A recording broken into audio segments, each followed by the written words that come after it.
first friend to actually die, and they said that he died of a rare form of hepatitis. We now know, of course, that it was not hepatitis.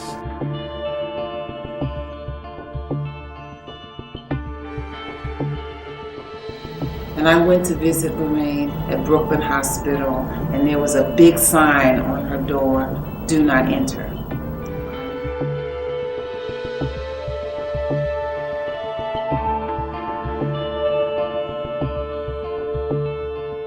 I would go to the clubs and they'd be like, well, where's that bartender? Well, where's that DJ?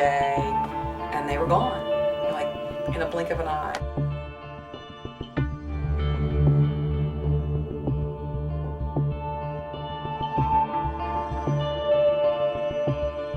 We all know that for years the Reagan-Bush administration has been very, very slow in responding to this problem.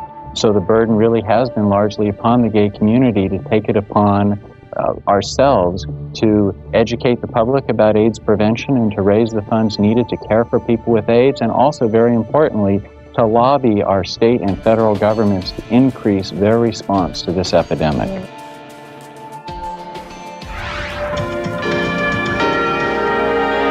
Thousands showed up at the Lincoln Center band shell, the rallying point for the first AIDS walkathon to benefit the gay men's health crisis. The mission is a somber one. The mood was not. While AIDS has been devastating, in particular to the gay community, it certainly has brought the community together. And that was very evident in all the people who are here today, and it shows that there can be an upside to something that has been so down. AIDS is no one's fault. AIDS is everyone's problem. We call on our fellow New Yorkers to wake up to the reality of AIDS. I'm not an AIDS victim. I'm not an AIDS sufferer. I'm not an AIDS case. I'm not an AIDS patient. I'm a person with AIDS. I have a condition which undermines my health, but it doesn't undermine my personhood. I am first and always a person.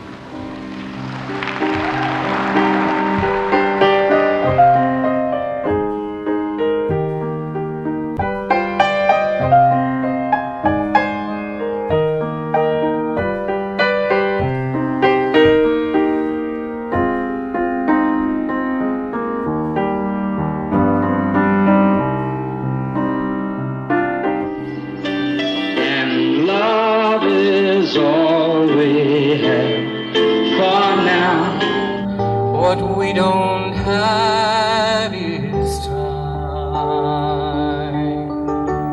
Much of what we did in 1986 was to support people dying and help them die with dignity. Today, when we march, walk, and fundraise for AIDS Walk 25, we're helping people live. I attended the first AIDS Walk, and I remember when I first entered the Lincoln Center area, I was just blown away. And I was shocked later on to read that it was only 6,000, but I still thought, oh my God, there's, millions of people here. I felt like I knew everybody, but I didn't know anyone. What it meant to me personally was that I really was not alone. What it also signified for me was, growing up very poor in the Bronx, I learned the value of money. And I knew that this was a fundraiser for the issue that held my heart and soul. We would sit down and start figuring out who was going to be a volunteer in this area and that area, and say, okay, well, this guy did this job last May, and he's dead now. That happened all the time. It's crazy. When you start talking to people about why they do it, whether it's a loved one or a neighbor or a friend, it's really touching to see why this issue is still very important to people and it still resonates with them. It's a New York tradition. The Empire State Building, when they turned that spire red for the AIDS Walk 2 days before the event, that's because we belong in New York.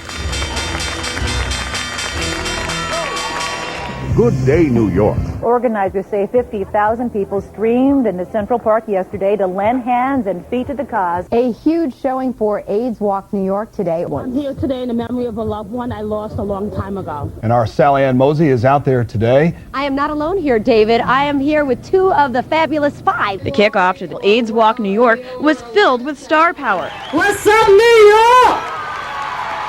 Thank you all for coming out today and supporting this cause. The turnout is amazing. Ladies and gentlemen, Hillary Duff. Please give it up for Naomi Watts.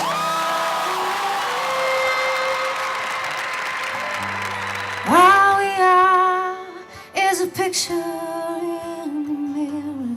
Remember when no politician would even utter the phrase, AIDS is here. Now it's wonderful to look and see that you all are here. We are brown and black and white, and we have volunteered to fight in this war. If AIDS exists anywhere, it essentially exists everywhere. If anyone has it, we all have it. Some of us have it medically, the rest of us have it socially, culturally, spiritually. Oh, I love you so much. I'm thinking of all my losses from this terrible disease, and I was going to be funny, but I've lost so many friends, and it's such a terrible thing that's happened to our lives, and I just want to get this thing out of our way and just... So, let's walk today and next year if we must, with new friends that we've brought into the fight. Keep on walking. We are not there yet.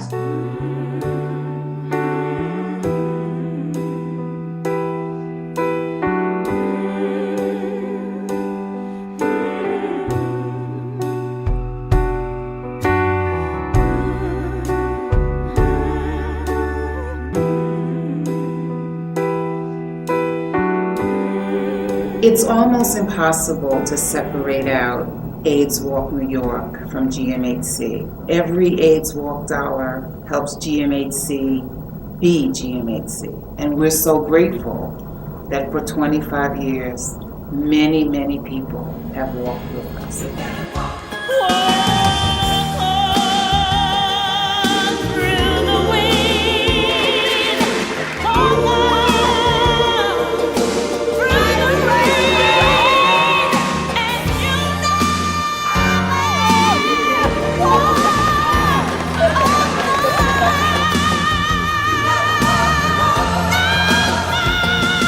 AIDS is not over. When I was finally able to move my family out of a shelter, GMHC Child Life Program helped us get clothing and furniture for our new home. That means something in my life and many of us. Then people I knew at GMHC, they reached out. They showed me their concern. Knowing I mattered to them, mattered to me. They have allowed me the privilege and the honor of making my voice heard. And it's with pride and dignity that I can stand here today and say out loud, yes, I am a gay Latino man living with AIDS. You're here because you know that every single step you make is a step towards the end of HIV.